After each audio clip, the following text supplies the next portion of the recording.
पाकिस्तान की आन, पाकिस्तान की शान JF-17 थंडर ब्लॉक 3 सऊदी अरब पहुंच गए।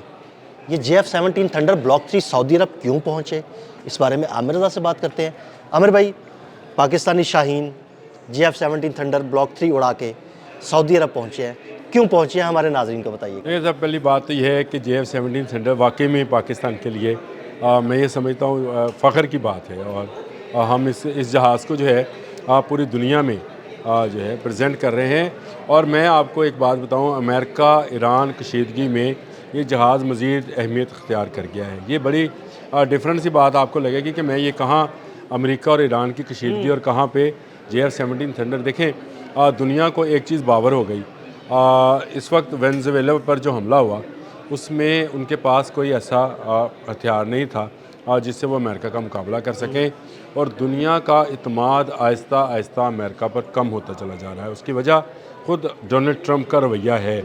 और वो जिसको जहाज़ देते हैं उसके साथ उसकी टेक्नोलॉजी ट्रांसफ़र नहीं करते हैं, यानी उसको कंट्रोल करने के लिए, उसको ठीक करने के लिए, उसके स्पेयर पार्ट्स के लिए लोगों को मजबूरन अमेरिकन से ही रब्ता करना पड़ता है। और इतलात ये हैं कि उनके तमाम दिए गए वेपन्स जो हैं उनके अंदर ऐसे हालात मौजूद होते हैं कि जो आपको जहाँ चाहे बंद किए जा सकते हैं, जैम किया जा सकता है। और अगर आपको जैम किया जाए, देखें उन्होंने हमारे साथ F-16 का एक माहदा किया और उसमें कहा कि आप इंडिया की तरफ हमला नहीं कर सकते। यही F-16 मिस्र को दिए तो उन्होंने कहा कि आप इजराइल पर हमला नहीं कर सकते। तो अमेरिकन टेक्नोलॉजी का मतलब ये है कि आप इजराइल को महफूज रखें। इस पर अमेरिकन राइटर्स ही जो हैं वो बहुत सारे आर्टिकल्स जो हैं मैंने आज मेरी नज़र से गुजर रहे थे, उन्होंने कहा कि ये क्या वजह है कि एक आधी कीमत का त्यारा जो है वो इस वक्त दुनिया में एक बड़ी इंडस्ट्री के अंदर, जो कि वेपन्स की इंडस्ट्री है, उसमें वो सक्सेस हासिल करता चला जा रहा है। यानी एक अमेरिकी राइटर्स, अगर आप कहते हैं तो मैं उसको आर्टिकल भी आपको भेज सकता हूँ, लेकिन उन्होंने लिखा कि दुनिया के बहुत सारे ममालिक जो हैं इसको जहाज़ को लेना चाह रहे हैं।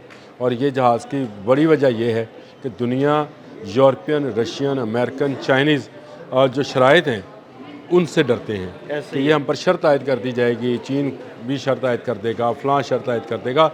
लेकिन पाकिस्तान का जहाज़ आधी कीमत पर 4.5 जनरेशन का जहाज़ है जो एक जंग में राफेल को गिरा चुका है। और एक राइटर ने तो यहाँ तक लिखा, एक नहीं 3 जंगों में उसका ख्याल उसने इससे पहले जो पाक भारत झड़पें होती रही हैं उसने उसमें भी उसको इस्तेमाल किया। जो है, और उसके बाद उसने दुबई एयर शो का भी जिक्र किया कि उसमें तेजस जो है वो गिर गया, जिससे ख़त्े में अब तमाम ममालिक, बांग्लादेश हो, श्रीलंका हो या आज़रबाईजान, उज़्बेकिस्तान, ताजिकिस्तान हैं, ये तमाम ममालिक जो हैं ये एक ही जहाज़ की तरफ देख रहे हैं।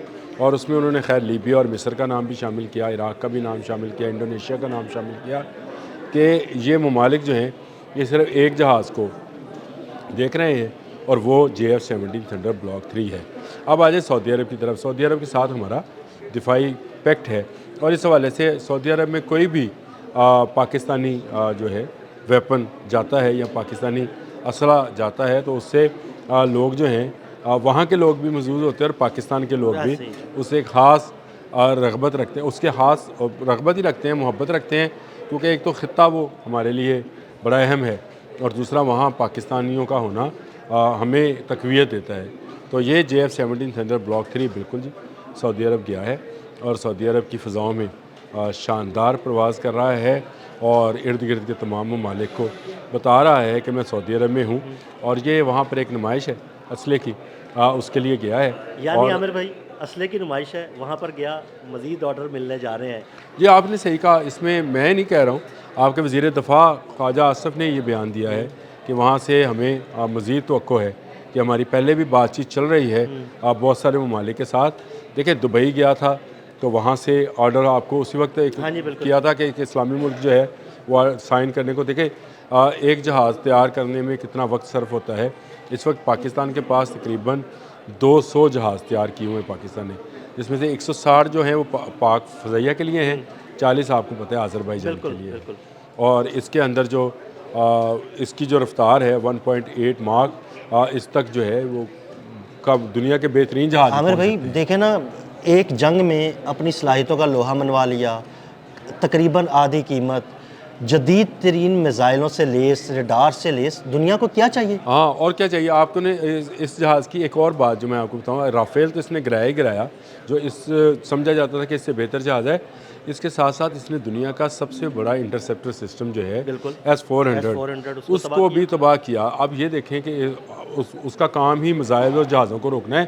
جہاز کی سپیڈ کم ہوتی ہے، میزائل کی زیادہ ہوتی ہے، لیکن کیا تکنیک تھی، کیا وہ اس کے اندر بیٹھا شاہین تھا جس نے S-400 جیسے میزائل، یہ ایک طرح سے سمجھا جاتا تھا کہ یہ شاید ڈیتھ مشن ہے، یعنی موت کا سفر ہے، آپ انٹرسیپٹر کے پاس جائیں تو وہ تو میزائل اپنے قریب نہیں آنے دیتا، لیکن شاہین موت سے نہیں ڈرتا۔ وہ ایسی بات ہی ہے، اسی لیے تو پھر شاہین کیا اور اس نے جا کر S-400 جو ہے اس کو تباہ و برباد کر دیا۔ تو اس جہاز کی ڈیمانڈ میں جو اضافہ روز بروز عدیل صاحب ہو رہا ہے، اس کی بڑی وجہ بھی یہی ہے کہ اس نے کر کے دکھایا ہے، یعنی اس نے وہ کام کر کے دکھایا جو شاید دنیا میں کی تاریخ میں بہت کم جنگوں میں نظر آتا ہے، اور یہ ایک ایسا کارنامہ تھا جس نے اس کی اہمیت اور اس کی ڈیولپمنٹ میں ہمیں بہت مدد کی۔ دیکھیں میں نا خواجہ آصف صاحب کا ایک بیان آپ کو کوٹ کر رہا ہوں، انہوں نے کہا کہ JF-17 تھنڈر ہماری وہ پروڈکٹ ہے جو ہمیں IMF سے نجات دلا دے گی۔ اب آپ اس بات کو سمجھیں، اس کا مطلب یہ ہے کہ سعودی عرب سے بھی، جیسے دبئی میں بھی ہماری کوئی ڈیل ہو رہی تھی، سعودی عرب میں بھی ہماری کسی نہ کسی ملک کے ساتھ ڈیل ہو رہی ہے، اور اگر یہ اربوں روپے کی ڈیل ہے تو اس میں سے لازمی بات ہے کہ ہم IMF سے باہر نکل جائیں گے۔ سمجھنے کی بات صرف اتنی سی ہے، بہت سارے لوگ سیاسی تعصب میں اس بات کو سمجھ نہیں پاتے ہیں۔ دیکھیں امریکہ، برطانیہ، Germany, France, Switzerland, Sweden, China, میں نام لے رہا ہوں ملکوں کے، یہ تمام ملک اسلحے کی فروخت سے اس وقت وہاں پر ہیں جہاں پر ہمیں نظر آتے ہیں۔ سیکنڈ ورلڈ وار کے بعد ان تمام ممالک نے یہ سمجھ لیا کہ اسلحہ بیچو اور روٹی کھاؤ۔ یہ اسلحہ بیچو اور روٹی کھاؤ والا معاملہ جو تھا، اسی نے ان کو جنگوں پر ابھارا۔ چھوٹی چھوٹی جنگیں آپ کو اگر سیکنڈ ورلڈ وار کے بعد آتی تھی تو اس میں جہاز ٹیسٹ کیے جا رہے ہوتے تھے، اس میں میزائل ٹیسٹ کیے جا رہے ہوتے تھے، کہیں ایوکس جہاز جو تھے ان کا ٹیسٹ ملے گا آپ کو۔ آپ صرف ان جنگوں کی تاریخ نکال کے دیکھ لیں، آپ کو سٹنگر کہاں یوز ہوا تھا، ایسے ہی ہے، بالکل آپ تو شاہد ہیں اس بات جی، بالکل کہ سٹنگر کہاں یوز ہوا۔ اس سے پہلے سٹنگر کا نام کسی نے نہیں سن رکھا تھا، اس کو ٹیسٹ کہاں پہ کیا تھا۔ یہ جو آج آپ 5th جنریشن کے جہاز دیکھ رہے ہیں، ان کی جو 2nd اور 3rd جنریشن تھی، یہ افغانستان میں رشیا کی طرف سے بھی اور امریکہ کی طرف سے بھی استعمال ہوئی۔ تو یہ جنگوں میں اسلحہ فروخت کر کے یہ یہاں تک پہنچے ہیں۔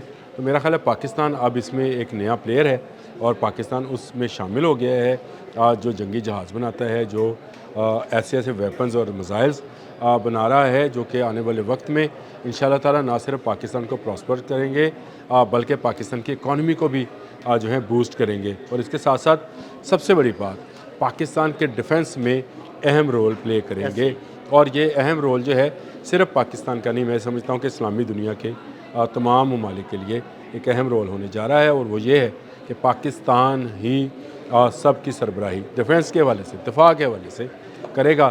سعودی عرب میں پاکستان کے جہاز کا اڑنا، فضاؤں میں بلند ہونا، میں یہ سمجھتا ہوں پاکستان کے لیے خوش نصیبی بھی ہے، خوش قسمتی بھی ہے، اور شکر ہے اللہ تعالیٰ کے پاکستان کی جو افواج ہیں، پاکستان کے جو ادارے ہیں، جیسے GIDS ہے جس نے وہاں بہت بڑا سٹال لگایا ہے، اس کے علاوہ بھی بہت ساری کمپنیز نے سٹال لگائے ہیں، اور پاکستان کا نام جو ہے اس وقت اسلحہ سازی میں اسلامی دنیا میں تو نمبر 1 ہے، لیکن باقی جو جدید دنیا جس کو ہم ترقی یافتہ ممالک کہتے ہیں، ان میں بھی کہیں پیچھے نہیں ہے۔ بہت شکریہ عامر رضا جی، بالکل عامر رضا نے بڑی تفصیل کے ساتھ اس سارے معاملے پر روشنی ڈالی۔ عدیل احمد اور عامر رضا کو اجازت دیجیے گا، اللہ حافظ۔